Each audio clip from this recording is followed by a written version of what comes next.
Don't forget, you can reach the latest episode of Potomac Watch anytime. Just ask your smart speaker, play the Opinion Potomac Watch podcast. From the opinion pages of the Wall Street Journal, this is Potomac Watch. Welcome back. I am here with Bill and Monet talking about Jack Smith's recent brief in the Donald Trump January 6th case.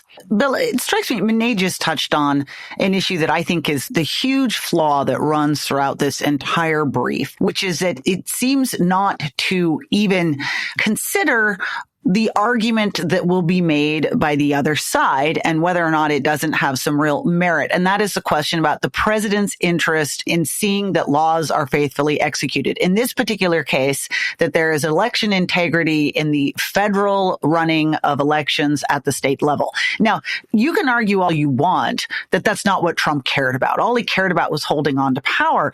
But unless you can jump into his head, you can't actually prove that that's not the case. And so to the extent that he is having conversations with people about results in different states and the counting of the ballots and slates of electors and the various things that are all thrown in here, you know, one thing that was just really striking to me in there is what he's done throughout this whole brief is he's now attempting, in addition to, as Monet said, making this very narrow, but he basically takes every Oval Office meeting is now described not as an official meeting, but as a campaign meeting. And he goes to all this effort to say, well, just because it was happening in the Oval Office, it doesn't mean that it was official.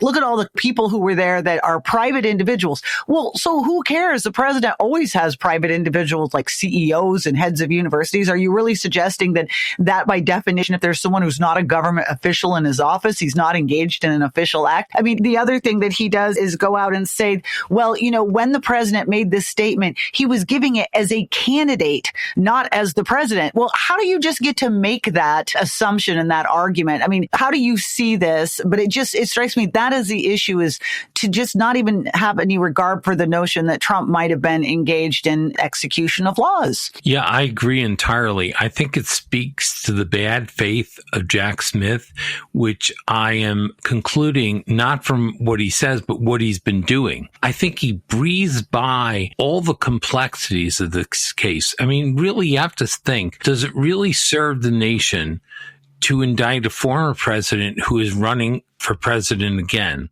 And I think Jack Smith just rode roughshod over this like a clever law school student. He just redefines Officials Act.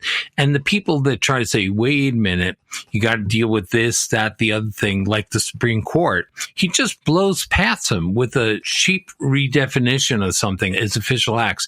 Having worked for a president in the White House and witnessed many Oval Office meetings, I would say it's really hard to make that distinction. You're president 24 hours a day, and most of the reason people are coming to you is because you're president.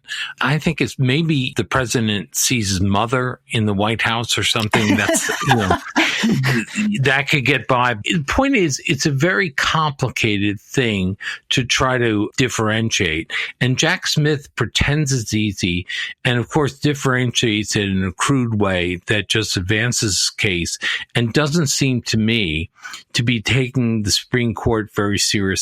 Yeah, I mean, and by the way, Bill, that assumes that his mother didn't come in to complain to him that her Social Security check was late or something like that. And why wouldn't you use that connection?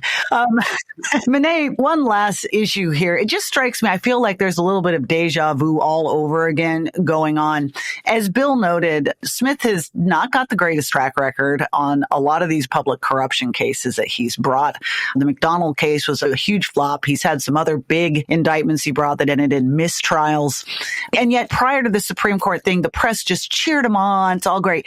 I feel kind of like that's happening now, that there's not a lot of focus here on any of the weakness of his brief or any focus at all on the legal question. It's just these headlines about the details of Donald Trump and his bad behavior. I guess, do you think this is what Jack Smith was counting on? Is the press doing its job here? And can we expect expect them to give us any reality of the state of this case? Well, first of all, I want to back up to the time of Jack Smith's appointment, and all I can remember hearing is how he did triathlons and served in The Hague, as opposed to any track record of actual success.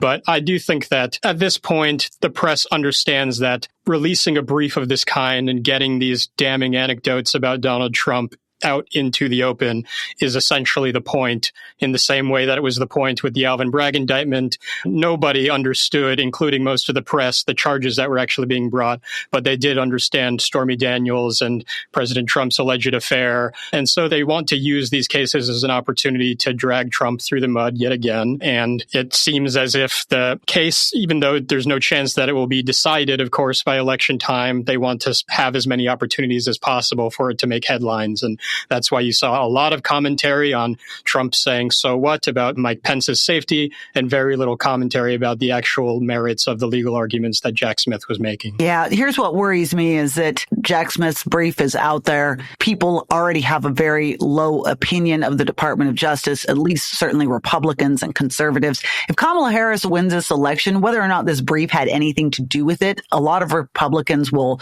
point to it and suggest that DOJ put its thumb on the scale in this election. That's just not good for faith in our institutions.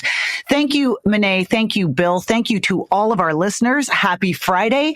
We are here every weekday. We will be back with you on Monday. If you like the show, please hit subscribe. And if you'd like to write to us, you can reach us at pwpodcast@wsj.com.